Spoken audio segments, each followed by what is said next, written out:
Oh, well, January is National Train Your Dog Month. We are in for a treat today.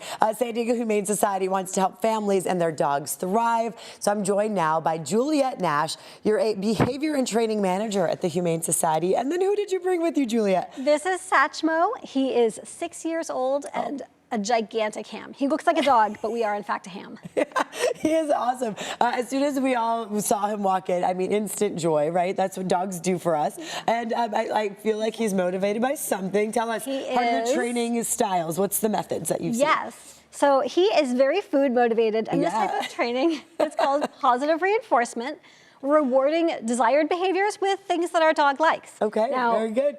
Obviously, so, tiny little bites of food is all you're giving him there. Tiny little bites of food, yeah. Nice. Let's have him look at the camera. Is that possible? I mean, Satchmo, I know it. So that everyone can see that gorgeous face.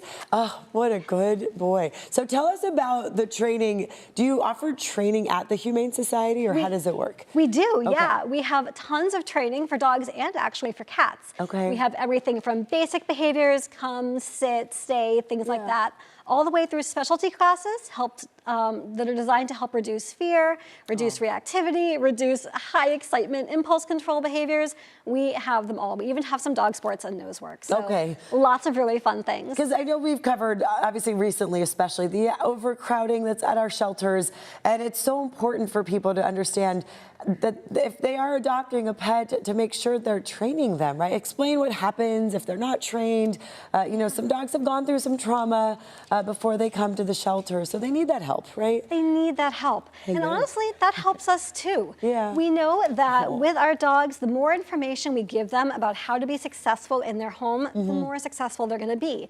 So whether it's rewarding him for being calm while you're petting him and while all these novel things are happening around him, that's going to help him learn how to behave in these situations. Okay. I want to make sure I'm always giving him rewards for being calm in my home and behaving in the ways I want from the moment he gets there all throughout his life. Training never stops. We're always learning. And I mean, look how gentle he is. And there's a lot going on in our studio, so it's pretty remarkable. And I mean, a lot of times if people have a dog at home and they're not necessarily trained, they might be fearful of things. What happens? I mean, do you see them come back to the Humane Society?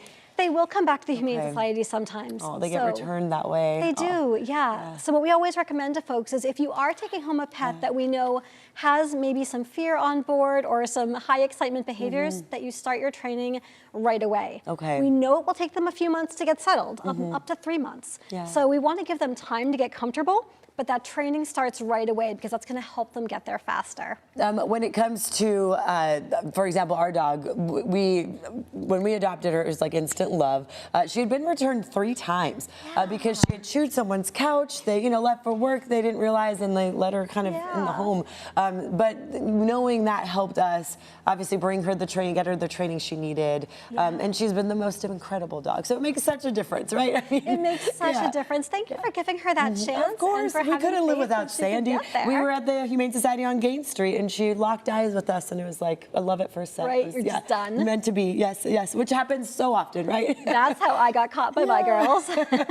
Oh, you were doing so good, Satchmo. I love it. So good. Oh, look at that. And there are different styles of training, if you could explain some of that. Yeah, so lots of different styles of training, and it can be hard to know where to go.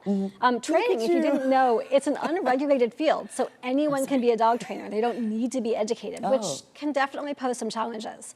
So when it comes to training, I want you to ask yourself, if I had to learn to do a new task, how would I rather learn? By being punished every time I get something wrong? Or by being shown what I'm already doing right and told what to do to either do it right or do it better? Okay. That's going to help us learn way more efficiently, right? The second one? The reward way, yes. I mean, that's obviously working. We see it unfolding right now. We see it unfolding right now. He was just getting a little bit excited with your hand, so I just redirected him over here with some noise. I didn't need to get upset or pull or anything like that. Just showing him, hey, being calmer over here is more effective. Okay, that's perfect. And so gently you do it, so naturally, which is so great. We want to use methods that will help our dog learn and not just tell them when they're wrong, because that's harder. No one likes learning that way. For people who want to maybe adopt a dog or have their dog trained, where do they need to go? Well, they can go to sdhumane.org for all sorts of information about everything, our community services, our adoption program, our foster program, our pet trial programs. And then if they go to sdhumane.org/training, they will find everything that my team does with everything behavior and training you could possibly imagine. Classes, videos, articles, we've got it all. Very nice. Satchmo, you did amazing. Thank you, Julia. Good boy.